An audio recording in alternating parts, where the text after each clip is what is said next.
Everyone, मैं Bhim IOTAFLOW से।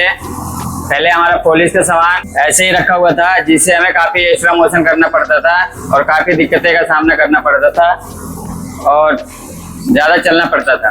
अब मैंने आपको दिखा रहा हूँ, मैंने ये इम्प्लीमेंट किया। मैंने इसका एक बॉक्स बना दिया और बॉक्स में मैंने सारे प्रोसेस लगा दिया पॉलिश का,